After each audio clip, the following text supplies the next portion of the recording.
उन्होंने ला करके दिया कि डीलर हमको जो है हमारे पंचायत का, उसने इस तरह का अनाज हमको दिया है। लेकिन बिहार के किसानों को एमएसपी नहीं दिया जा रहा। बिहार की जो मौजूदा सरकार है ये सिर्फ घोषणाओं की सरकार है।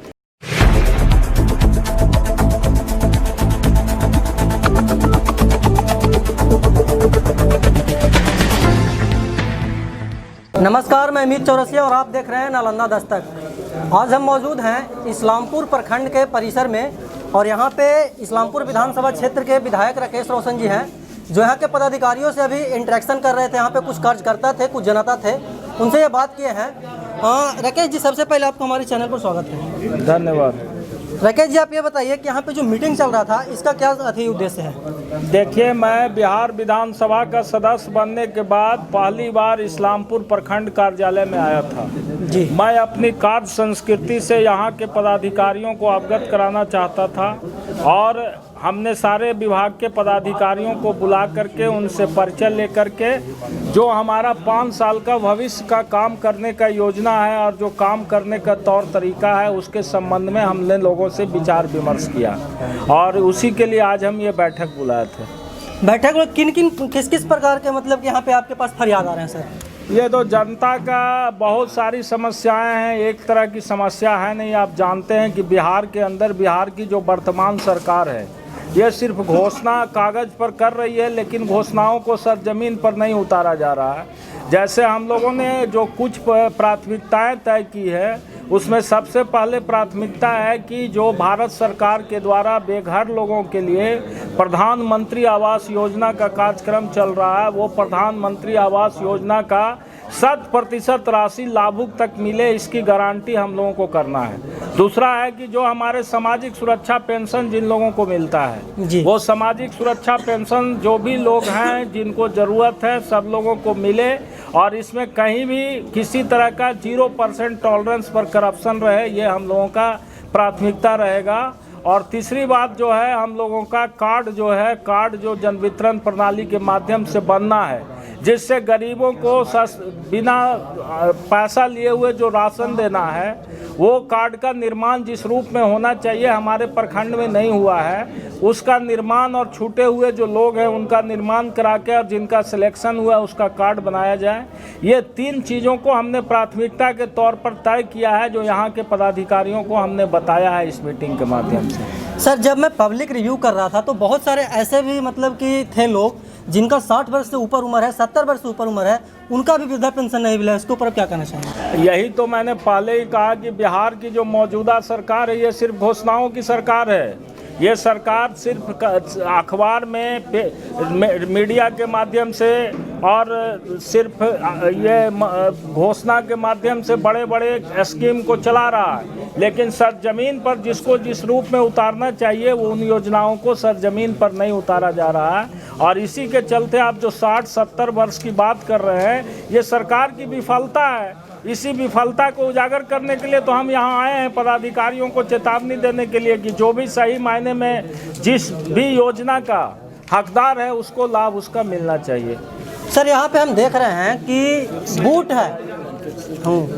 है यहाँ पे, ये क्यों यहाँ पे रखा हुआ है सर? इसके बारे में थोड़ा सा बोलिए। ये बूट जो है यहाँ के हमारे एक साथी हैं, आपको मुबारकपुर के चंद्रिका पासवान जी, वो भारतीय कम्युनिस्ट पार्टी के सदस्य भी हैं और लड़ाकू साथी हैं। उन्होंने ला करके दिया कि डीलर हमको जो है हमारे पंचायत का, उसने इस तरह का अनाज हमको दिया है। ये अनाज जो है जानवर को खाने लायक भी नहीं है, आदमी कैसे इस अनाज को खाएगा। इसी को हम आपके माध्यम से बताना चाहते हैं, आपके चैनल के माध्यम से, कि कितना यहाँ पर आपूर्ति विभाग में भ्रष्टाचार है कि यहाँ का आपूर्ति विभाग का डीलर इस तरह का गल्ला बांट रहा और एफसीआई का जो गोदाम का मैनेजर है इस तरह का गल्ला सप्लाई करता और अच्छा गल्ला जो है काला बाजार में बेच दिया जाता है। मतलब काला बाजारी हो रहा है जी। उसी के विरोध में हम लोगों ने ये मंगाया था, ये आपको सबूत के तौर पर दे रहे हैं। आप मीडिया के लोग हैं, इसको दिखाइए सरकारी नुमाइंदा और पदाधिकारी को कि क्या सच्चाई है ज़मीन पर, कैसे लोगों को राशन के नाम पर ठगने का काम किया जा रहा है। सर, पिछले 20-25 दिनों से किसान सड़कों पर प्रदर्शन कर रहे हैं कृषि बिल के खिलाफ, और आप भी इसमें मतलब कि अहम भूमिका निभा रहे थे, पटना में मैंने देखा था, क्या कहना चाहेंगे? देखिए, भारत सरकार ने जो कृषि बिल लाया है, इस कृषि बिल को हम लोग विरोध कर रहे हैं। विरोध करने का हमारा जो आधार है, उसको आपको समझने से पहले आपको समझना होगा कि इस कृषि बिल में प्रावधान क्या है। जी बिल्कुल। कृषि बिल में 3 तरह का प्रावधान भारत सरकार के द्वारा किया गया है। अरे चुप रहिए, चाहे आप बोलिए चाहे हम बोले, सब तो अदालतें लगावे लगते हैं। जब पूछ रहे हैं तो 2 मिनट रुकिए। इतना बड़ा इशू पर पूछ रहे हैं, आप हल्ला कर रहे हैं। कह रही है भारत सरकार कृषि नीति के माध्यम से, कृषि नीति में 3 तरह की व्यवस्था की गई है।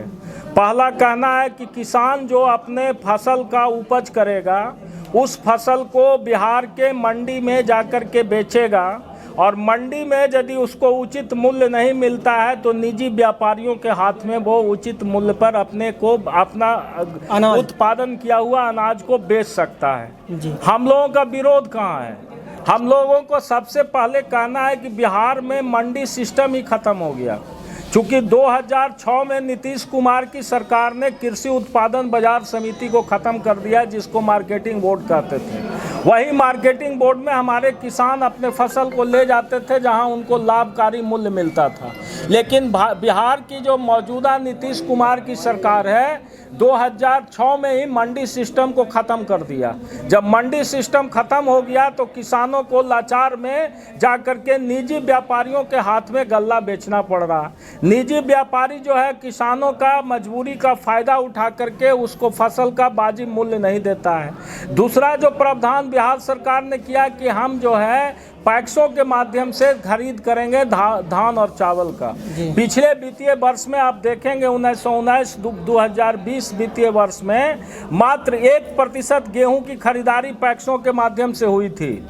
और अभी जो बिहार में पैक्स का माध्यम से जो ये धान खरीदने की बात कर रहे हैं, खुद बिहार की सरकार ने असेंबली में कहा, हम लोगों ने हंगामा किया, और अभी भी मुख्यमंत्री जी ने सार्वजनिक तौर पर कहा है कि जिस रूप में किसानों का धान खरीदा जाना चाहिए, अभी पैक्सों के माध्यम से खरीद नहीं हो रहा। तो किसानों के सामने तो दोहरा मार है, वो जाए तो जाए कहाँ। तीसरी बात है, बिहार में एमएसपी लागू नहीं हुआ। मिनिमम सपोर्ट प्राइस जो देना है, जिसकी बात कर रहा है भारतीय जनता पार्टी की सरकार, वो सरकार बिहार में एमएसपी, नीतीश कुमार उन्हीं के सरकार के एक अंग है, लेकिन बिहार के किसानों को एमएसपी नहीं दिया जा रहा। जब एमएसपी नहीं दिया जा रहा है तो किसान फिर किस आधार पर अपने फसल का वाजिब मूल्य का निर्धारण करेगा? तो हम लोगों का जो महागठबंधन है, उसका विरोध का हमारा पहला आधार यही है कि किसानों के फसल को वाजिब मूल्य के लिए मंडी की सिस्टम फिर से बिहार में शुरू होना चाहिए, और किसान को मंडी में जाकर के अनाज का जो उचित दाम है उसका दाम मिले तब वो बेच सके। और दूसरा जो एमएसपी है, मिनिमम सपोर्ट प्राइस, वो बिहार में लागू किया जाए। दूसरी बात है इस बिल में, जो आप भी जानते होंगे, कॉन्ट्रैक्ट फार्मिंग सरकार शुरू करना चाहती है। बिहार हिंदुस्तान का 70% आबादी कृषि पर निर्भर करता है, और हमारा किसान को कॉन्ट्रैक्ट फार्मिंग का मतलब क्या है? खेत हमारा रहेगा और बड़े बड़े कारपोरेट के लोग, जो पूंजीपति लोग हैं, हमारे खेत को कॉन्ट्रैक्ट पर ले लेंगे। 2 साल के लिए, 5 साल के लिए कॉन्ट्रैक्ट पर लेंगे, और उसमें जो फसल उपजेगा उस फसल का लाभ वो लेगा जो कॉन्ट्रैक्ट पर हमारा खेत लिया हुआ है। यानी पट्टा सिस्टम फिर शुरू ये करवाना चाहती है सरकार, वो भी निजी संस्था के माध्यम में। तो कारपोरेट का जो एंट्री किया जा रहा है किसानों के यहाँ, ये भारत जैसे गरीब देश में संभव नहीं है। और ये कारपोरेट के माध्यम से कृषि का भी निजीकरण करना चाहते हैं, जिस तरह से कि सार्वजनिक उद्योग धंधों का हिंदुस्तान में निजीकरण किया जा रहा। इसलिए हम लोग कॉन्ट्रैक्ट फार्मिंग का विरोध करते हैं। तीसरा जो हमारा आधार है, वो तीसरा आधार हमारा ये है कि बिहार के अंदर और देश के अंदर ये कहते हैं कि जो इसेंशियल कमोडिटीज एक्ट है, उस इसेंशियल कमोडिटीज एक्ट के तहत कुछ फसल को लाया जाएगा और किसान अपने फसल को भंडारण करके रखेगा, और जब मार्केट में उसको अच्छा प्राइस मिलेगा तब वो अपने फसल को बेच सकता है। हम जिस इलाका से आते हैं, बिहार का ये नालंदा जिला और इस्लामपुर, आप बताइए यहाँ के कितने किसानों के पास अपने फसल को रखने के लिए गोदाम है? अपना फसल को वो कहाँ रखेगा? फसल उपजता है और तुरंत उसको मंडी में पहुँचाना पड़ता है, चूँकि उसकी लाचारी है। लाचारी ये है कि बेबस है। अगले फसल को तैयारी करना है, तो उसके घर में रखने का जगह नहीं है, तो वो कैसे प्रतीक्षा करेगा कि हमको लाभकारी मूल्य मिलेगा तो बेचेंगे। ये तो सरकार का कोरा सिस्टम है। हम लोगों ने कहा कि आप पूरे हर गांव के अंदर भंडारण का व्यवस्था कीजिए, लेकिन इनके पास कोई भंडारण का व्यवस्था नहीं है। और इसेंशियल कमोडिटीज एक्ट के माध्यम से ही चाहते हैं कि भंडारण करके किसान रखे, और जब उसका नहीं फसल का मूल्य मिलेगा तो फिर औने पौने भाव में फिर जा कर के वही निजी व्यापारी के हाथ में बेचे। इसलिए ये इसी तीन बिंदु पर बिल बनाया है भारत सरकार ने, और इस तीनों बिंदु पर हम लोगों का विरोध है। और सबसे बड़ा विरोध का कारण क्या है? हिंदुस्तान जो है हमारा फेडरल स्ट्रक्चर है जी। हमारा संविधान कहता है कि इस देश के अंदर कानून बनाने की दो तरह की शक्तियां हैं, एक केंद्र सरकार के पास, एक राज्य सरकारों के पास, और तीसरी शक्तियां हैं जो समवर्ती सूची है, कंकरेंट लिस्ट है, जिसमें केंद्र सरकार और राज्य सरकार दोनों कानून बना सकती है।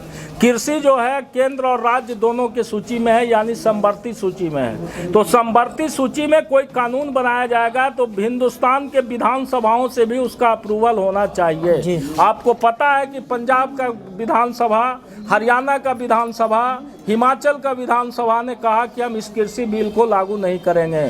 तो क्या ये भारत की सरकार अपनी आरएसएस का कानून चलाना चाहती है या हिंदुस्तान का कानून चलेगा? ये तय करना है इस देश को कि किस आधार पर ये देश चलेगा, भारत का संविधान के आधार पर कि आरएसएस के कानून के आधार पर। यदि भारत के संविधान के आधार पर चलेगा तो ये कृषि बिल जो है विधि सम्मत नहीं है, हमारे फेडरल स्ट्रक्चर पर हमला है, हिंदुस्तान के किसानों के आत्मा पर हमला है।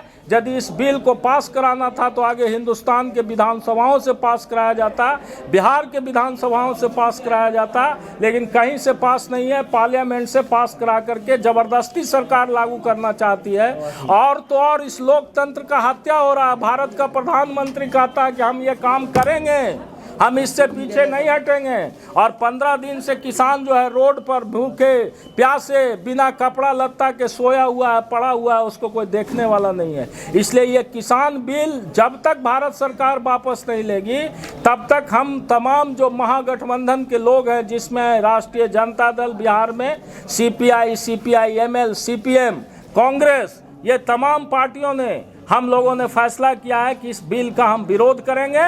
और बिहार का जो मुखिया नीतीश कुमार जो कहते हैं समाजवादी आंदोलन की बात, जो बिहार के अंदर कहते हैं कि कृषि रोड मैप हम लागू कर रहे हैं, इनका चेहरा आज सामने आपके सामने है कि किसानों के हित में जब बात करने की आज आवाज़ उठ रहा तो नीतीश कुमार एक शब्द भी बोलने को तैयार नहीं। और इस जन विरोधी कृषि बिल के खिलाफ नीतीश कुमार भी समर्थन दे रहे हैं, जो बिहार के किसानों के साथ घोर अन्याय है। इसलिए हम राष्ट्रीय जनता दल के लोग और हम महागठबंधन के लोग इस बिल के विरोध में सड़क से लेकर के सदन तक संघर्ष करने के लिए तैयार हैं। आपका बहुत बहुत धन्यवाद। तो ये थे इस्लामपुर विधानसभा क्षेत्र से एमएलए राकेश रोशन जी, जिन्होंने बताया कि ये जो कानून है वो काला कानून है, सरकार को वापस लेना पड़ेगा। और यहाँ पे पदाधिकारियों से इंटरेक्शन किए, वहाँ पे कुछ जनता थे, उनके फरियाद सुने। देश दुनिया के तमाम खबर देखने के लिए बने रहे हमारे साथ। कैमरामैन गौतम के साथ नालंदा दस्तक, इस्लामपुर।